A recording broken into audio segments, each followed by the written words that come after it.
Hi Telugu మిత్రులకు స్వాగతం. కిందటి వీడియోలో ఒక ప్రశ్న వేయటం జరిగింది. Do you know the difference between investment and trading, and do you know the difference between trading and speculation? ఒక ఫస్ట్ పార్ట్ కొంత మనం చర్చించాము, డిస్కస్ చేసాము. తర్వాత ట్రేడింగ్ అంటే ఏంటి, చాలా వీడియోలో చాలా చెప్పానండి, ఇప్పుడు చెప్పేది ఏదో జాగ్రత్తగా చూడండి. అప్పుడు ట్రేడింగ్ అంటే ఏంటి యాక్చువల్గా? ట్రేడింగ్ ఎంతమందికి సూట్ అవుతుంది? అందరికీ సూట్ అవుతుందా, లేకపోతే ట్రేడింగ్ అవాయిడ్ చేయాలా, లేదా అప్పుడప్పుడు చేయాలా? తర్వాత ట్రేడింగ్కి స్పెక్యులేషన్కి తేడా ఏంటి కదా, అది చూడాలి. అది దాని మీద ఎంత అవగాహన ఉన్నది అనేది కూడా చాలా ఇంపార్టెంట్. సో సెకండ్ పార్ట్ ఇప్పుడు తీసుకుంటే, ట్రేడింగ్ అంటే అండి బేసిక్ మీనింగ్ ఏంటంటే బయింగ్ అండ్ సెల్లింగే కదా జనరల్ మీనింగు. స్టాక్ మార్కెట్లో అయితే సెల్లింగ్ అండ్ బయింగ్ కూడా ఉంటుంది. ఎక్కడ ఉంటుంది? ఈ ట్రేడింగు రెండు రకాలుగా తీసుకుంటే, short term trading, speculative trading కదా. మీకు అందరికీ తెలిసిందే, చాలా వీడియోలో చాలా సందర్భాల్లో డిస్కస్ చేయడం జరిగింది.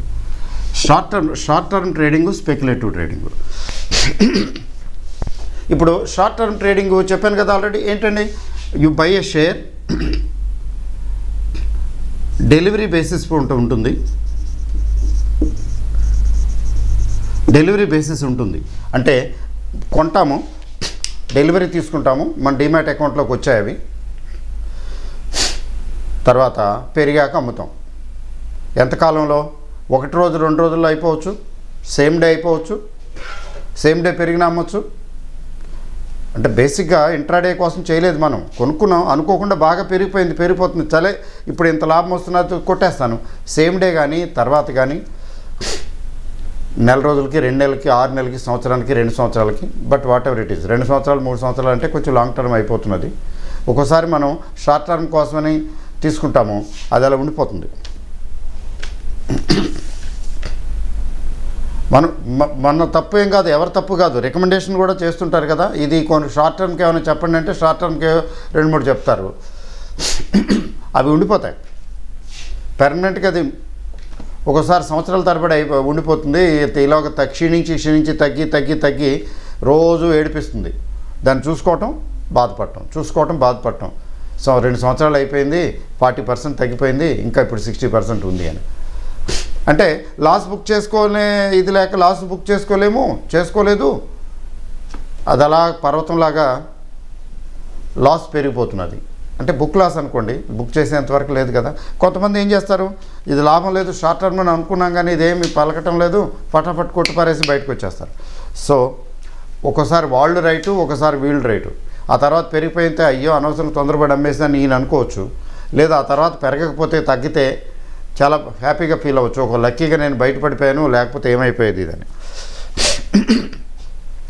తర్వాత అంటే ఏంటి జనరల్గా షార్ట్ టర్మ్ ట్రేడింగ్ అంటే నేనైతే ఎట్లా చెప్తానంటే, సంవత్సరం లోపు గ్యారంటీ ఏం లేదు, సంవత్సరం లోపు పెరుగుతుందని మనం కొన్నది, సంవత్సరాలు పట్టేయచ్చు కదా.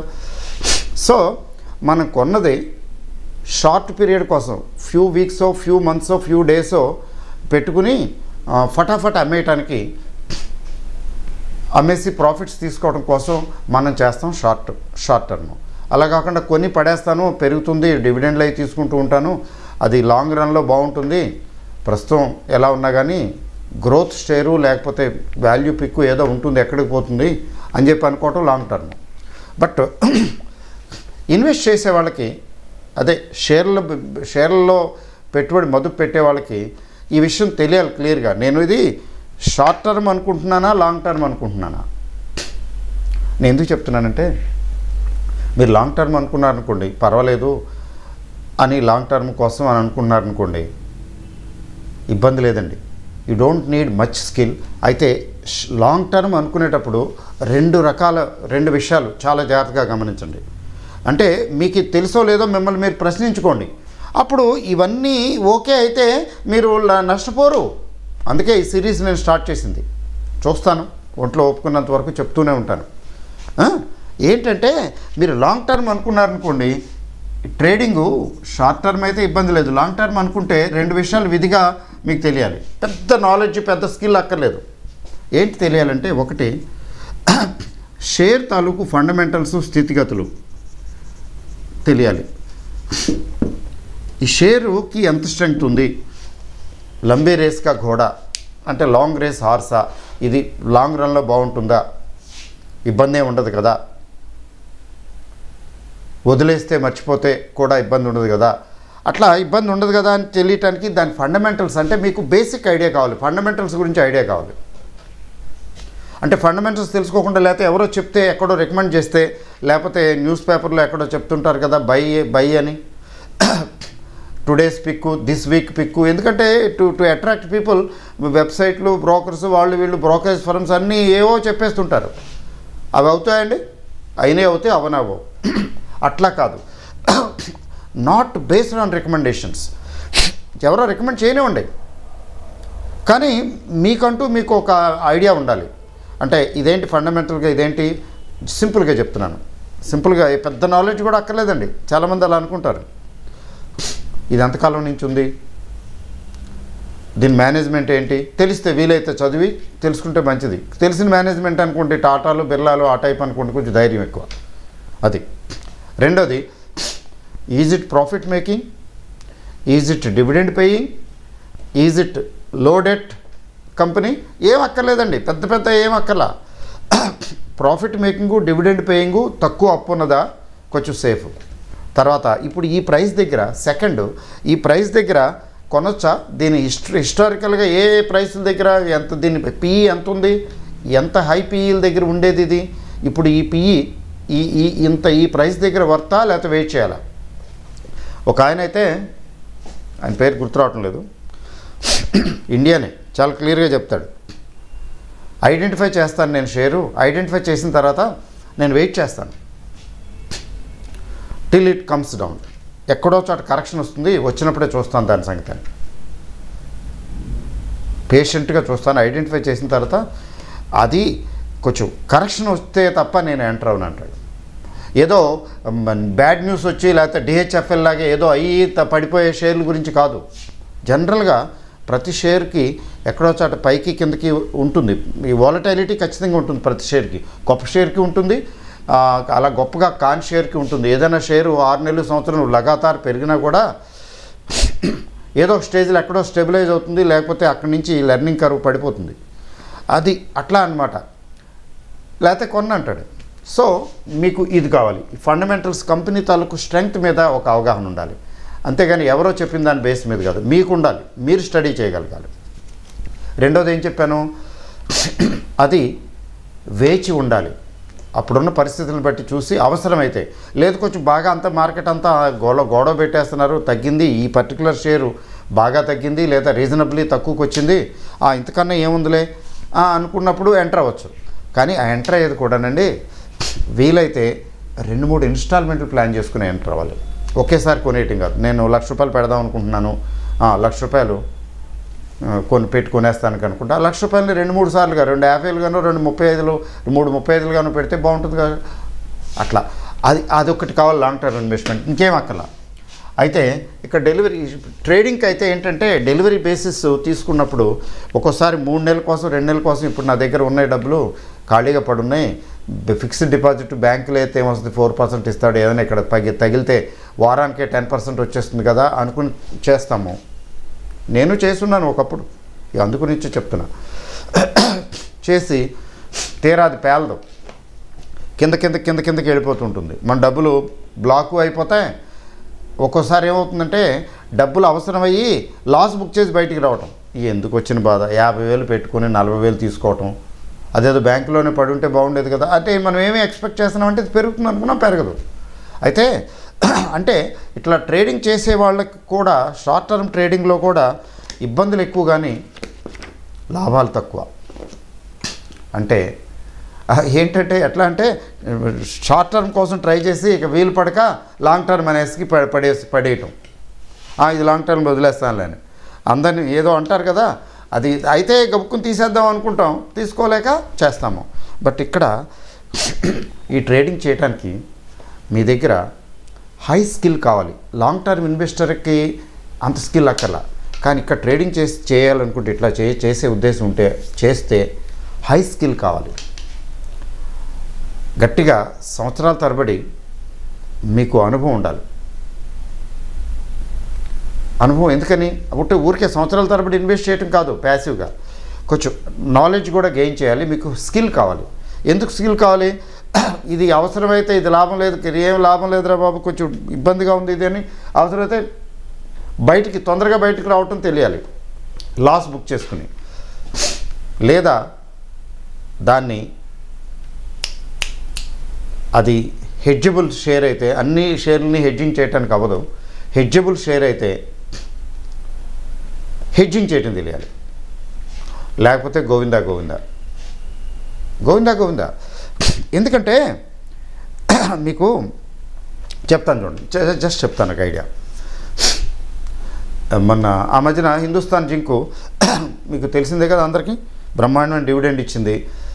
నేనేం చేశానంటే డివిడెండ్ వస్తుంది కదా అని కొంత క్వాంటిటీ కొనేసి వదిలేశాను. నాకు ఎందుకనో నమ్మకం, 6 cents ఏమో లక్కీగా వాళ్ళు డివిడెండ్ ఇచ్చిన తర్వాత తగ్గుద్ది కదా, ఒక 20 రూపాయలు తగ్గిపోయింది, పర్వాలేదు. ఆ డివిడెండ్ ఇచ్చారు కదా, డివిడెండ్ 100 షేర్లకి 20 రూపాయల చొప్పున వచ్చి ఇచ్చారు. డివిడెండ్ తీసేసుకున్నాను, వదిలేసాను, చూద్దాం ఏమవుతుంది అయింది. ముందు డివిడెండ్ వస్తుంది కదా, జోబులో వేసుకో డబ్బులని. ఎందుకంటే డివిడెండ్ మీద ట్యాక్స్ రాదు కదండి. రేపొద్దున తగ్గిందనుకోండి, వచ్చిన ఇబ్బంది ఏం లేదు, కొట్టుపారేసేసి ట్యాక్స్ ప్లానింగ్ కొట్టుపారేసేసి ఇందులో లాస్ వచ్చిందని చూపించవచ్చు. నిజానికి 2000 ప్రతి 100 షేర్లకి 2000 వచ్చింది. అది ప్రాఫిట్లో చూపించుకోకర్లేదు కదా, అంతా కొంచెం ఇదంతా గేమ్ లేదు, అది వదిలేండి. ట్యాక్స్ ప్లానింగ్ గురించి వద్దు ఇప్పుడు. మొత్తాన్ని తీసేసుకున్న తర్వాత ధైర్యం అలా పెట్టి వదిలేసా ధైర్యంగా. అయితే 2 నెలలు 3 నెలలు పట్టినట్టుంది, నాకు ఎగ్జాక్ట్గా గుర్తులేదు. మళ్ళీ 280 చిల్లరకు వచ్చింది. 280కి కొని డివిడెండ్ తీసేసుకుని 20 రూపాయలు డివిడెండ్ 260 కిట్టింది. మళ్ళీ 280కి వచ్చిన తర్వాత అమ్మేశా. బాగుంది కదా, వెరీ గుడ్. తర్వాత డివిడెండ్ ఊరికే వచ్చినట్టే లెక్క, కాస్ట్ అకౌంట్స్ లెక్కల ప్రకారం అయితే కాస్ట్, కానీ dividend free, tax free. Okay. మళ్ళీ తర్వాత కొన్నాళ్ళకి కొన్ని రోజులు పోయిన తర్వాత అందులో కొంచెం నాకు కొంచెం ఇచ్చేయవలసి వచ్చింది.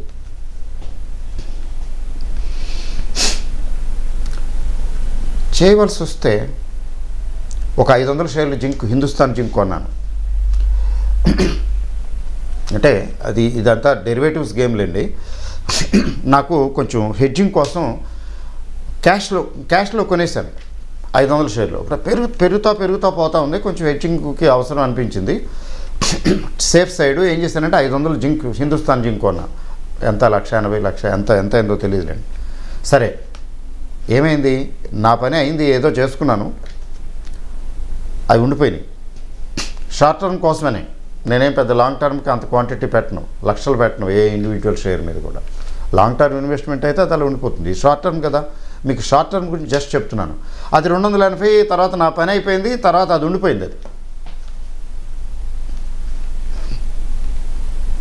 మరి ఒక రకంగా చెప్పాలంటే బ్లాక్ అయినట్టే కదా. అది రోజుకు తగ్గుతూ ఇవాళ ఎంత అండి, ఫర్ ఎగ్జాంపుల్ 250, నిన్న మొన్న 250 కూడా వచ్చింది, తగ్గింది, ఇంకా తగ్గుతూ ఉంది. ఆ మధ్యన ఏం చేశాను, nothing to worry. Last time 280 రేంజ్లో నేను కొనవలసిన వచ్చిన పరిస్థితుల్లో అప్పుడు ఏం చేశాను, కొంత హెడ్జింగ్ చేసి కొంత అమౌంట్ లాగేశాను. నిన్నగాక మొన్న ఇది తగ్గుతుంది, ఇది పరిస్థితి ఆందోళనకరమైన అర్థమైంది. హెడ్జింగ్ చేసి ఇంకొంచెం లాగేశాను. 1/3 2/3 లాగేశాను, ఇంకా 1/3 లాగాలి. ఇంకో 1/3 లాగేస్తాను. ఇప్పుడు 1/3ని లాగేసిన తర్వాత ఇప్పుడు మీకు 280లో కొన్నాను, 250లో ఉంది, 240 కూడా అయిపోయినామండి, పర్వాలేదు, 240 అయిపోయింది అనుకుందాం. 240 రూపాయల తేడా, అంటే 40 రూపాయల తేడాతోటి నేను లెక్కేసుకుని 500 షేర్లకి 20,000 లాస్ అని అనుకోవాలా? లాగేశానుగా చాలా వరకు, ఇంకా అవసరమైతే లాగేస్తానుగా దాన్ని అడ్డం పెట్టుకుని. అంటే వేర్ ఈజ్ ద లాస్? అక్కడ పేపర్ అక్కడ కనపడుతున్నది, బట్ ఈలోగా హెడ్జింగ్లో లాగేసానే నేను నా డబ్బుల్లో లాగేసుకున్నాను. అంటే ఇంకొందులేండి వంతాడు కావాలి చూస్తాను. అంటే మధ్యలో మంచి రికవర్ అవుతుందని చూస్తున్నాను. మళ్ళీ రికవర్ అయితే ఒకసారి ఇంకొక వేస్తాను, లేకపోతే నెక్స్ట్ మంత్ ట్రై చేస్తాను. But where is the loss? నేను షార్ట్ టర్ము అనుకునే పెట్టినా కానీ షార్ట్ టర్మ్లో నేను what I was able to do is హెడ్జింగ్లో నా మనీ రికవర్ చేసేసుకున్నానే. అక్కడేం లాస్ లేదు యాక్చువల్గా. అలా వదిలేసాను అనుకోండి, రేపు పొద్దున పెరిగింది అనుకోండి, ఆ పెరిగిన రేంజ్కి ఈవెన్ 280కి వచ్చినా 270కి వచ్చినా ప్రాఫిటే నాకు. చాలా ఇంపార్టెంట్ అండి. అంటే ఇక్కడ షార్ట్ టర్మ్ ట్రేడింగ్ చేసేవాళ్ళు, ఈ ట్రేడింగ్ చేసేవాళ్ళు చాలా జనరల్గా ఏం చేస్తారంటే లాట్లు ఎక్కువ క్వాంటిటీ కొంటారు, చిన్న క్వాంటిటీలు కొంటారు. ఎందుకంటే 10 రూపాయలు 5 రూపాయలు పెరిగితే ఇంత వస్తుంది కదా అని మల్టిప్లై చేసుకుంటారు. కానీ వాళ్ళకి ఆ షేరు హెడ్జబుల్ షేరో లేదో తెలియదు. తర్వాత రెండోది హెడ్జింగ్ తెలియదుగా వాళ్ళకి. మీకు ఎట్లా అంటే చెప్తాను చూడండి. మొన్నే మా విజయవాడ చాలా ప్రీమియం మెంబర్, కొంచెం బిగ్ ఇన్వెస్టర్ అండి, చాలా బాగా గట్టిగా ఇన్వెస్ట్ చేసే ఆయన నాకు మెసేజ్ పెట్టాడు. డిహెచ్ఎఫ్ఎల్ కొంచెం మంచి గుడ్ న్యూస్ బ్యాడ్ న్యూస్ అలా మిక్స్డ్ వస్తున్నది కదా, మిక్స్డ్గా వస్తున్నది, అయోమయంగా ఉంది. డిహెచ్ఎఫ్ఎల్ కొనొచ్చా అని మెసేజ్ పెట్టాడు. నేను అన్నాను ఇది కొంచెం ఇబ్బందిగా ఉంది కదా, స్మాల్ టెస్టింగ్ కోసం శాంపిల్గా కొద్దిగా కొనండి అన్న. ఆయన ఏం చేశాడు, 400 షేర్లు కొనేసి 400 షేర్లు కొన్నానండి అని పెట్టాడు. అయ్య బాబా ఇది ఏంటి స్మాల్ శాంపిల్ ఇదంటే పర్వాలేదులే అన్నాడు. 400 షేర్లు శాంపిల్ అంటే ఏంటి, 50 పాతికో కొని చూడమని చెప్పడం. పలికితే పలుకుతుంది, లేకపోతే అప్పుడు ఆలోచిద్దామని. ఎందుకంటే డౌట్ఫుల్గా ఉంది. అయ్య బాబా సరే don't worry, I will give you some tip అన్న. Don't worry, I will give a tip అన్న. మర్నాడు నెక్స్ట్ డేకి ఆయన మెసేజ్ పెట్టి, మంచి ఇదున్న వ్యక్తులండి చూడండి, షార్ప్గా నెక్స్ట్ నేను బుక్కుడ్ లాస్ అని చెప్పి పెట్టేశాడు. బుక్కుడ్ లాస్ వెంటనే బుక్కుడ్ లాస్ స్మాల్ అమౌంట్, ఆయనకి అది nothing. Booked loss waited for your tip అన్నాడు. ఆయన ఏమనుకున్నాడు, నేనేమనుకున్నాను చూడండి, communication gap. Waited for your tip అంటే నేను అన్నాను, నేను యాక్చువల్గా ఆయనకి చెప్పాను ఏదో టైంలో నాకు కాల్ చేయమని ఏదో చెప్పినట్టున్నాను. వెయిటెడ్ ఫర్ యువర్ టిప్ అంటే నేను అన్నాను, ఇప్పుడు టిప్పే ఉంది, ఇంకా మీరు అమ్మేశారు కదా, లాస్ట్ బుక్ చేసుకున్న వాళ్ళకి ఇంకా టిప్పే ఉంది, మీరు ఉంచుకుని ఉంటే నేను ఏదైనా టిప్ చెప్పి ఉండేవాడిని దానికని. హెడ్జింగ్ చేయించేవాడిని, అందుకని ఏం లేదు. మరి అమ్మేశారు, వదిలేశారు కదా పూర్తిగా స్మాల్ లాస్ తోటి వెంటనే ఇమ్మీడియట్గా ఇది లాభం లేదనుకున్నాడు, కొట్టిపారేశాడు. అది ఇప్పటి వరకు ఉంచుకుంటే అప్పుడు కొంచెం ఎక్కువ రేటే ఉంది. నిజానికి ఇప్పటి వరకు ఉంచుకుంటే ఆయనకి 40 to 40% దాకా లాస్ వచ్చి ఉండేది. కొంత తక్కువలో పోయాడు, అంటే కొంచెం ఎక్స్పీరియన్స్డ్ కదా, గబుక్కుని వెనక్కి వచ్చేసాడు ఆయన. కానీ కొంతమంది అట్లా కాదే, వాళ్ళకి తెలియదు. వాళ్ళకు ఫస్ట్ ఏంటంటే, మీరు జాగ్రత్తగా ఎవరైతే వీడియో చూస్తున్నారో చూడండి. ముఖ్యంగా నాకు తెలుసు చాలామంది క్వాంటిటీస్ కొంటారు, ఒక 5 రూపాయలు 10 రూపాయలు అటు ఇటు రూపాయి వస్తే అమ్మేసి ప్రాఫిట్ బుక్ చేసుకుంటారు. చాలాసార్లు మీరు అలా ప్రాఫిట్ బుక్ చేసుకుని ఉండుంటారు. అందుకని రుచి మరిగి అది ఆ టేస్ట్ వల్ల మామూలుగా చిల్లరమల్లరగా కొద్ది క్వాంటిటీలు కొనటం, ట్రై చేయటం, ఇన్వెస్ట్ చేయటం, లాంగ్ రన్ కోసం వెయిట్ చేయడం అంత పేషెన్స్ ఉండదు. కానీ అక్కడ దొరికిపోతాం కదండి. ఇప్పుడు చూడండి, నిన్న పెట్టిన ఈ వీడియోలో ఎవరో ఒక ఆయన అండి, చూడండి జాగ్రత్తగా చూడండి, 1000 షేర్స్ ఎట్ 210 రామా. మీరు వీడియో చూడండి, ఆ వీడియోలో కామెంట్ బాక్స్లో చూడండి, రామా ఇలా చాలాసార్లు రామా పెట్టాడు ఆయన. అంటే ఈ మిత్రులు 1000 షేర్లు 210 దగ్గర కొన్నాను, ఏంటి దీని పరిస్థితి? ఇప్పుడు 110 ఎంతో ఉన్నట్టుంది. నిజంగా రామానే, రామ అనాలి, లేకపోతే గోవిందా అనాలి. గోవిందా అనొద్దులేండి, రామ అనండి. రామ అంటే అర్థం ఏంటంటే 2,10,000 రూపాయలు కదా పెట్టుబడి పెట్టాడు. 1000 షేర్స్ అంటే అంతేనండి, నేను అనుకుంటున్నాను అంతే. ఇప్పుడు అది సగమైంది. అంటే ఈయన ట్రేడింగే, మరి ట్రేడింగ్ అని అనుకుంటున్నాను. మరి అందుకే అంత క్వాంటిటీ, అసలు అంత క్వాంటిటీలు ఇన్వెస్టర్ అయితే అంత క్వాంటిటీలు కొనకూడదు. బాగా ఎక్కువ డబ్బులు ఉన్నా, బాగా హై నెట్వర్త్ ఇన్వెస్టర్ అయినా 1000 షేర్లు కొనటం ఒకేసారి ఎట్ ఎ స్ట్రెచ్ అనేది, లక్షల్లో ఇన్వెస్ట్ చేయటం అనేది అది సాంప్రదాయ విరుద్ధం. అంటే ట్రేడింగ్ అయి ఉంటుంది బహుశా. అంటే 210 కదా, తగ్గింది కదా, మరి ఇదేదో న్యూస్ కొంచెం పర్వాలేదు అంటున్నారు కదా, నేను చాలామంది అంటున్నారు కదా, ఆ మధ్య న్యూస్ కూడా వచ్చింది. ఆ టైంలో అది ఓకే, ఆ టైంకి అది ఓకే. బట్ 210 కొంటే ఇప్పుడు రామ అయిపోయింది కదా, ఇది సగం పడిపోయింది. ఇప్పుడేంటి పరిస్థితి? ₹1,00,000 పోయినట్టేగా. అయితే విద్య తెలిసిన వాడైతే అలా పోగొట్టుకుంటాడా? అంటే ఇప్పుడు ఆయన ఏం లాస్ బుక్ చేయలేదులేండి. మళ్ళీ అది అలా ఉంచేయచ్చు, కొన్నాళ్ళకి పెరగవచ్చు, అది 250 అవ్వచ్చు, 240 అవ్వచ్చు. వీ డోంట్ నో అండి. అది నాకు తెలియదు, ఏమవుతుందో నాకు తెలియదు అన్న ఎగ్జంప్షన్ మీదే స్టాక్ మార్కెట్లో ఉండాలండి. కాకపోతే మంచి జరుగుతుందని ఆశిద్దాం అంతే. అది పెరిగిపోతుంది తగ్గిపోతుంది అనుకుని వెళ్ళిపోవటం అనేది వీలు పడదు. మన వల్ల కాదు అలా అసెస్ చేయటం మార్కెట్ని. ఏ పర్టికులర్ షేర్ని కూడా పెర్ఫార్మెన్స్ని మన పెర్ఫార్మెన్స్కి మనం ఎవరం గ్యారెంటీ ఇవ్వలేము. అందుకే సెబీ చెప్తుంది డిస్క్లైమర్. ఇప్పుడేంటి పరిస్థితి? ఈ జెంటిల్మెన్ చాలా ఎక్కువ అమౌంట్ ఇన్వెస్ట్ చేశాడే, మరి సగం పోయింది, 10 రోజులు కూడా అవలా. ఏంటి పరిస్థితి? ఇట్లా చాలామంది ఉంటారు. నా సూటి ప్రశ్న ఏంటంటే, మీరు ఇట్లా కొనేవాళ్ళు మీకు తెలుసా? ఒకవేళ అదేమన్నా తేడా అయితే, ప్లాన్ ఏ ప్లాన్ బి, అక్కడ ఏమైనా తేడా వచ్చి, అసలే రిస్కీ షేర్ కదా, కంట్రవర్షియల్ షేర్ కదా, ఇంత క్వాంటిటీ కొనటం అంటే అర్థం ఏంటంటే ఖచ్చితంగా ఏదో కొంచెం ₹10 ₹20 పెరిగితే కప్పుకుని బయటకు వచ్చేయచ్చులే, ఏముందిలే అని కొన్న బాబతే అట్లా అయి ఉండొచ్చు కదా. ఇది ట్రేడింగే. మరి ఇప్పుడు తగ్గిపోయింది, ఏంటి పరిస్థితి? ఇంకా తగ్గిపోతే ఏంటి పరిస్థితి? నేను భయపెట్టడం లేదు. మిస్టేక్ నెంబర్ 1 ఏంటంటే ట్రేడింగ్గా తీసుకుంటే తప్పులేదు, కానీ ఎక్కువ క్వాంటిటీలు చేయకూడదు కదా. అది కనబడుతున్నది ఇక్కడ. ఓకే, మరి పెరుగుంటే బాగుండేది. ఒక ₹5 ₹10 పెరిగినా, ₹10 పెరిగినా ఇక్కడ 1000 షేర్లకి ఏముందండి, 10,000 వచ్చేసాయి కదా. షార్ప్ 2 లక్షలు పెట్టి 10,000 వచ్చేసినాయి. 5% వచ్చేసింది ఒక్క రోజులో 2 రోజుల్లో వచ్చేస్తుంది. అలా టేస్ట్ బాగుంటుంది కదా. షార్ట్ క్విక్ మనీ కిక్ ఇస్తుంది, గట్టి కిక్ ఇస్తుంది. కానీ ఎలాంటి కిక్ ఇచ్చింది ఇప్పుడు ఇది? అంటే ఇట్లా ట్రేడింగ్ చేసే వాళ్ళకి హై స్కిల్ కావాలి, ఎక్కువ స్కిల్ కావాలి, మోర్ నాలెడ్జ్, మోర్ స్కిల్ కావాలి. అంటే ముఖ్యంగా హెడ్జింగ్ స్కిల్ కావాలి. మరి హెడ్జింగ్ స్కిల్ ఉందా? హెడ్జ్ చేయగలరా మీరు? హెడ్జ్ చేసి దీన్ని మొత్తానికి ఇది రికవర్ చేసుకోగలరా అలా ప్రాఫిట్ లాస్ని? లేదు కదా. 95%, అట్లీస్ట్ 90% పీపుల్కి అది తెలియదు. మరి ఆ విద్య తెలిసిన వాళ్ళు ట్రేడింగ్ చేయొచ్చు, ముఖ్యంగా షార్ట్ టర్మ్ ట్రేడింగ్ చేయొచ్చు. వాళ్ళకి ఏమైనా అటు ఇటు అయితే వాళ్ళు ఏం చేస్తారంటే ఇంకో రకంగా రికవర్ చేసేస్తారు. లక్కీగా డిహెచ్ఎఫ్ఎల్ హెడ్జబుల్ స్టాకే, డెరివేటివ్స్లో ఉంది ఇది, హిందుస్థాన్ జింక్ లాగా. ఇందులో కూడా రికవర్ చేయొచ్చు. కానీ మన దగ్గర ఆ స్కిల్ ఉందా? మరి ఆ స్కిల్ లేకుండా, ఆ నాలెడ్జ్ లేకుండా అంత క్వాంటిటీ ఎందుకు కొన్నాం? అంటే నేను తప్పు పట్టడం లేదు, దయచేసి అపార్థం చేసుకోకండి. ఇలాంటి పని చాలామంది చేస్తున్నారు. చాలామంది చేస్తున్నారు. అంటే క్విక్ మనీ చెప్పాను కదా, కిక్ ఇస్తుంది బాగా. మరి మీకు హెడ్జబుల్ స్టాక్ అయి ఉండాలి. అది తిరగబడినప్పుడు. తర్వాత రెండోది ఏమై ఉండాలి? ఆ స్కిల్ నాలెడ్జ్ మీకు ఉండాలి. అప్పుడే చేయాలి ట్రేడింగు. కానీ ఇవన్నీ పెట్టుకుని చేస్తున్నారండి trading.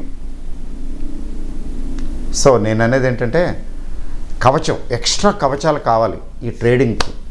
Even short term ట్రేడింగ్కి delivery తీసుకుని అమ్మవలసి వచ్చిన అమ్మే వాటికి కూడా కావాలి. లాంగ్ టర్మ్ ఇన్వెస్ట్మెంట్కి అక్కర్లేదండి.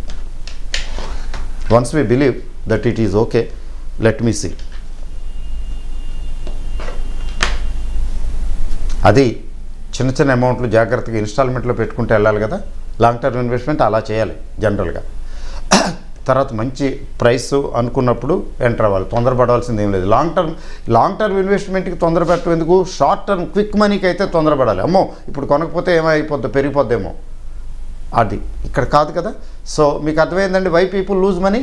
ఇట్లాంటి ట్రాన్సాక్షన్స్లో ఇప్పుడు ఏమవుతుంది, రేపొద్దున ఇంకా తగ్గితే, అంటే నేను యాంటిసిపేట్ చేయటం లేదు, ఈ షేర్ వదిలేయండి, బాగా తగ్గితే భయపడిపోయి లాస్ బుక్ చేసుకుని బయటకు వచ్చేస్తారు. అంటే బుక్ చేయొద్దని నేను అంటంలా, ఎందుకంటే ఏమవుతుందో తెలియదు కదా. సో మరి అదే షార్ట్ టర్మ్ ట్రేడింగే అంత భయానకమైతే వాట్ అబౌట్ దిస్ అండి? స్పెక్యులేటివ్ ట్రేడింగ్ ఎలా ఉంటుందంటే, ఒకటి ఇంట్రాడే, అది స్పెక్యులేటివే. దాని గురించి నేను రోజు చెప్తున్నాను కాబట్టి ఇప్పుడు చెప్పను, అక్కర్లేదు. నేనైతే చెప్పేది ఏంటంటే చరివిత చరవణము కథిత కథనం. ఇంట్రాడే ట్రేడింగ్ చేస్తూ కన్సిస్టెంట్గా కోటీశ్వర్లు అయిన వాళ్ళని నేను చూడలేదు. ఎవరైనా ఎక్కడైనా మీకు కనిపిస్తే దయచేసి నాకు చూపించండి. I will be very happy. ఎక్సెప్షనల్గా ఉండొచ్చు, అస్సలు లేకుండా ఉండకపోవచ్చు. 1%, 2%, ఏదో 5% కొద్దిగా. అంటే స్టాటిస్టిక్స్ ఏం చెప్తాయంటే స్పెక్యులేషన్లో 5% వరకు కొంచెం సంపాదిస్తారు, మిగతా వాళ్ళకి గ్యారంటీ లేదని. కానీ ఆ 5%లో ఇంట్రాడేలో ఉన్నారని నేను అనుకోనండి. ఉంటే డెరివేటివ్స్ వాళ్ళు ఉండుంటారు. ఎందుకంటే డెరివేటివ్స్లో పాసిబులే, పెద్ద కోటీశ్వర్లు కాకపోయినా డెరివేటివ్స్లో కొంచెం వెసులుబాటు ఉంటుంది. Derivatives better than intraday trading. అంటే నాకు తెలిసి స్టాక్ మార్కెట్లో రిస్కీయెస్ట్ వెంచర్ ఏంటంటే ఇంట్రాడేని. రిస్కీయెస్ట్. మరి కండెమ్ చేసేవాళ్ళు, తిట్టేవాళ్ళు, లేకపోతే ఇంకేవో భాష వాడి ఏవో కామెంట్లు రాసేవాళ్ళు ఉంటారు. దయచేసి థ్యాంక్ యూ వెరీ మచ్. మీరు మీ ఇష్టం రాయండి, ఇది నా అభిప్రాయం మాత్రమే. I have every right to say my opinion. మీకు you have also a right to condemn it. Condemn చేయండి, పర్వాలేదు. దయచేసి కొంచెం లాంగ్వేజ్, ప్రాపర్ లాంగ్వేజ్ వాడండి మీకు చేతనైతే. ఎందుకంటే మనం చదువుకునే వాళ్ళం కదా, కొంచెం మనందరికీ సంస్కారం ఉంది కదా, ఆ సంస్కారాన్ని మనం ఉపయోగిద్దాం. తప్పలేదు. కండెమ్ చేయడానికి అభ్యంతరం లేదు, కండెమ్ చేయండి. This is my opinion. Intraday విషయంలో నేను చూస్తున్నాను, హిందీ ఛానల్స్ అవి చూస్తున్నాను, ఇంట్రాడేల గురించి టిప్స్ ఇచ్చేస్తుంటారు. అంటే తెలుగు ఛానల్లో లేవని కాదు, హిందీ పెద్దది కదా, టిప్స్ ఇచ్చేస్తుంటారు, చెప్తుంటారు, ఏంటంటే రకరకాల రీసెర్చ్లు చేస్తుంటారు. అబ్బా ఎంత పాపులేషన్, ఎంత ట్రాఫిక్ అండి, బోల్డ్ మంది చూస్తుంటారు, హాహా ఓహో అంటుంటారు. మరి ఎంతమంది అండి అందులో నిజంగా చేసి డబ్బులు సంపాదించేవాళ్ళు? ఒకసారి 2 సార్లు సంపాదించినా మూడోసారి గ్యారంటీ లేదు. అనిశ్చిత స్థితి ఎక్కువ ఉంది ఇక్కడ. నెక్స్ట్ ఏరియా ఏంటంటే డెరివేటివ్స్. యాక్చువల్గా derivatives these are meant for mostly for hedging అండి. అంటే ఇన్సూరెన్స్ లాంటిది. ఏమైనా అవుద్దేమో అని చెప్పి ఇన్సూరెన్స్ కవర్ తీసుకుంటాం కదా, ఇన్సూరెన్స్ పాలసీ ఎందుకు తీసుకుంటే ఏమైనా అయితే కొంచెం ఇక్కడ కవర్ అవుతుందని. యాక్చువల్గా derivatives they are meant for hedging. Mainly options అండి. ఫ్యూచర్స్ కూడాను, but mainly options cum futures, ఈ రెండింటి కాంబినేషన్ కూడా ఉంటుంది. బట్ ఎంతమందికి తెలుసండి ఆ ప్రాపర్గా హెడ్జింగ్ చేయటం? అసలు డైరెక్ట్గా డబ్బులు సంపాదించడం కోసమే చేస్తారండి. Nothing to worry. సంపాదించడం కోసం చేయొచ్చు, సంపాదించవచ్చు కూడా. బట్ ఏమండి, హైలీ స్కిల్డ్ ప్రొఫెషనల్స్ జాబ్ అండి ఇది. ఈ ఫీల్డ్ ఏంటంటే హైలీ స్కిల్డ్ ప్రొఫెషనల్స్ మాత్రమే దీనిలో రాణిస్తారండి. రెండోది హై నెట్వర్త్ ఉండాలి, ఎక్కువ పెద్ద అమౌంట్ ఉండాలి. కొంచెం లక్షల్లో ఉంటే ఎక్కువ అడ్వాంటేజ్. వేలల్లో పట్టుకుని ఆప్షన్స్ అవి చేస్తుంటారు, బ్యాంక్ నిఫ్టీలు అవి ఇవి ఆప్షను, కాల్స్ పుట్స్ అని మొదలు పెడుతుంటారు. ఏదో లక్కీగా ఒకరిద్దరు కొంతమంది సంపాదించి బయటికి వెళ్ళిపోతే పర్వాలేదు, మళ్ళీ ఇంకోసారి ట్రై చేద్దాం అనుకుంటే ఎప్పుడొకప్పుడు అయిపోతాయి డబ్బులని. కొద్దిగా కరిగిపోతాయి. ఎందుకంటే అది పట్టుకున్నటువంటి నేచరు, డిజైన్, వాటిని అలా డిజైన్ చేశారు. చిన్న వాళ్ళందరూ ఎగిరిపోయేలా డిజైన్ చేశారు. అది హై నెట్వర్త్, ఎక్కువ అమౌంట్ ఉండాలి, లక్షల్లో ఉండాలి. తర్వాత ఇక్కడ హై స్కిల్, మామూలు స్కిల్ కాదు, అల్టిమేట్ మంచి స్కిల్ ఉండాలి. అంటే మంచి స్కిల్ అంటే over a period of time వస్తుంది అది. But basics you should be clear about basics. You should be very clear about your basics. ఆ బేసిక్స్లో ఎక్కడైనా తేడా వస్తే, అసలు బేసిక్స్ తెలియకుండానే చేసేస్తుంటే ఆడుతుంటారు కదా, ఏం లేదు, ఏదో ఆడేసినట్టు పుట్టుకోవటం లేదా కాలు కొనటం లేదా ఇచ్చేయటం చేస్తుంటారు. నెక్స్ట్ వీడియోలో నేను దీని గురించి ఇంకొంచెం డీటెయిల్గా వెళ్తాను అనుకోండి, ఎట్లా చేస్తుంటారు అనేది నేను చెప్తాను దాని గురించి. సో అందువలన ఈ ట్రేడింగ్ చేసేవాళ్ళు, స్పెక్యులేషన్ చేసేవాళ్ళు తప్పని నేను అన్నాను, చేయొద్దని నేను అన్నాను. అలా చేయటానికి తగినంత వెసులుబాటు, రిసోర్సెస్ మీ దగ్గర ఉన్నాయా? సారీ, ఆ స్కిల్ మీ దగ్గర ఉందా?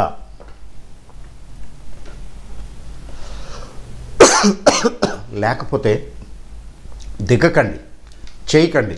ఇప్పటివరకు ఏమి చేశారా? Okay, either you improve your skill and try. ఎందుకంటే నేను ఇవన్నీ చేసే కదండి బోల్ డబ్బులు పోగొట్టుకున్నా ఓకే ఐ ఇంప్రూవ్డ్ నాకు అర్థమైంది. నాకు చాలా తెలియదని అర్థమైంది. చాలా తెలుసు అనుకునేవాడిని, చాలా తెలియదని అర్థమైంది. తెలుసుకోవడానికి చాలా టైం పట్టింది. ఓకే, సోర్సెస్ ఉన్నాయి, అదే ఇబ్బంది ఏం లేదు. సో మీ దగ్గర ఆ స్కిల్ ఉందా? This is another question. ఆ స్కిల్ ఉంటేనే, లేకపోతే మీరు నష్టపోతున్నారు కదా. డిహెచ్ఎఫ్ఎల్ కావచ్చు, ఎస్ బ్యాంక్ కావచ్చు, ఇంకో షేర్, టాటా స్టీల్ కావచ్చు. మీకు ట్రేడింగ్ చేసేటట్టయితే ట్రేడింగ్ కావాల్సినటువంటి స్ట్రెంగ్త్ మీకు తెలియాలి. స్పెక్యులేషన్ చేస్తుంటే స్పెక్యులేషన్ తాలూకు రూల్స్ ఆఫ్ ది గేమ్, ఆ గేమ్కున్న రూల్స్ ఏంటో తెలియాలి కదా. మరి లేకుండానే చేసేస్తారా?